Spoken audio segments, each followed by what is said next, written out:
नमस्कार दोस्तों, स्वागत है आपका हिंदी ट्रिक्स एंड मस्ती चैनल पर।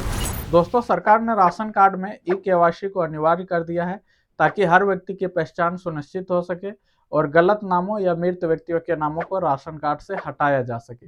लेकिन इस प्रक्रिया में कई लोगों को दिक्कत का सामना करना पड़ रहा है। अगर आपका भी ई केवाईसी किसी कारण से नहीं हो पा रहा है तो घबराएं नहीं। इस वीडियो में हम विस्तार से बताएंगे कि आपकी समस्या क्या हो सकती है और उसका समाधान कैसे किया जा सकता है। आपकी इन्हीं समस्या का समाधान करने के उद्देश्य से ये वीडियो को बनाया गया है।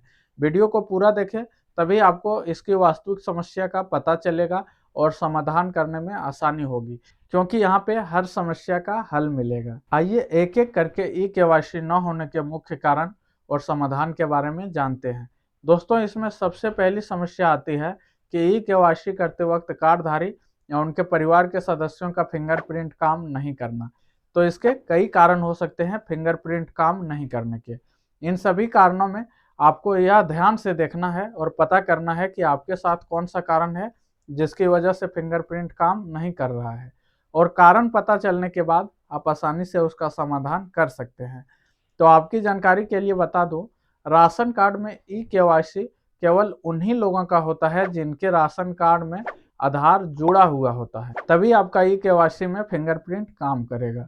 तो सबसे पहले आपको यह पता करना होगा कि आपका राशन कार्ड में आधार कार्ड जुड़ा हुआ है या नहीं।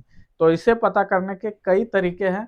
पहला तरीका यह है कि आप राशन कार्ड डीलर से भी पता कर सकते हैं कि आपका राशन कार्ड में किन किन लोगों का आधार कार्ड जुड़ा है और उनके आखिरी के 4 अंक क्या है। डीलर अपने राशन वितरण मशीन से यह जानकारी आसानी से निकाल सकता है, या अगर आप खुद से ऑनलाइन यह पता करना चाहते हैं तो आपको अपने स्टेट के राशन कार्ड की ऑफिशियल वेबसाइट पर जाकर के अपना राशन नंबर को डाल करके आसानी से आप यह जान सकते हैं कि किन किन लोगों का आधार कार्ड राशन से जुड़ा हुआ है। अगर आप अपने मोबाइल से भी देखना चाहते हैं तो इसके लिए आपको मेरा राशन 2.0 ऐप में राशन कार्ड के किसी भी सदस्य के आधार नंबर और ओटीपी के जरिए लॉगिन करके भी आप आसानी से यह पता कर सकते हैं कि किन किन लोगों का आधार कार्ड राशन कार्ड से जुड़ा हुआ है।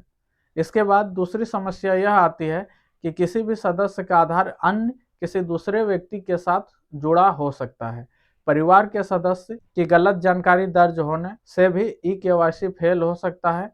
तो इसके लिए आपको यह भी चेक करना होगा कि आपका आधार कार्ड आप ही के नाम में जुड़ा हुआ है या किसी अन्य सदस्य के नाम के साथ जुड़ा हुआ है। अगर किसी अन्य सदस्य के नाम के साथ जुड़ा हुआ है तो सबसे पहले आपको इसे सुधार करना होगा, तभी आपका फिंगरप्रिंट काम करेगा।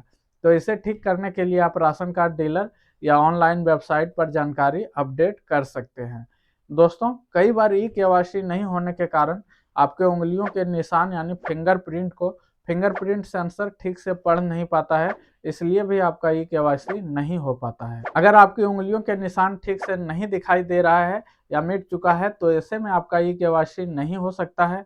दोस्तों, अभी ठंड के मौसम में बहुत सारे लोगों का उंगलियां कड़क हो जाती है या फिर उंगलियों में काफ़ी सूखापन हो जाता है, जिसके कारण भी फिंगरप्रिंट काम नहीं करता।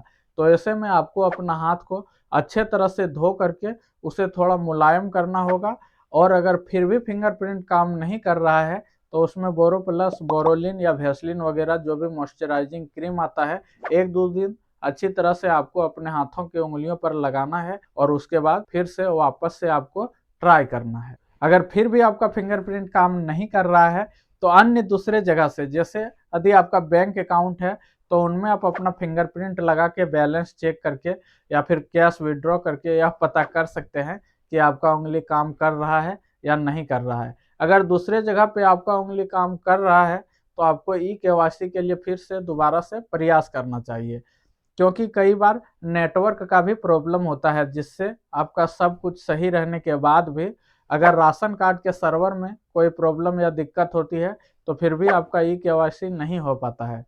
तो ऐसी स्थिति में आप किसी दूसरे दिन दोबारा से ई केवाईसी करने का प्रयास कर सकते हैं।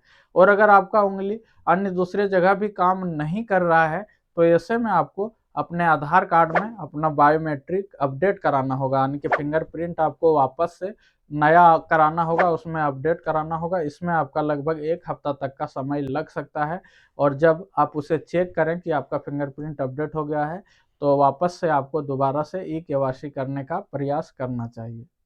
तो दोस्तों, हमने इस वीडियो में आपको राशन कार्ड में ई-केवाईसी न होने के सभी संभावित कारण और उनके समाधान बताए। अगर आपको यह जानकारी उपयोगी लगा हो तो वीडियो को लाइक करें और अपने दोस्तों और परिवार वालों के साथ शेयर करें, ताकि वे भी इस समस्या का हल जान सके। चैनल को सब्सक्राइब करना न भूलें, क्योंकि हम आपके लिए ऐसे ही उपयोगी जानकारी लाते रहते हैं। फिर मिलेंगे एक नई जानकारी के साथ। धन्यवाद।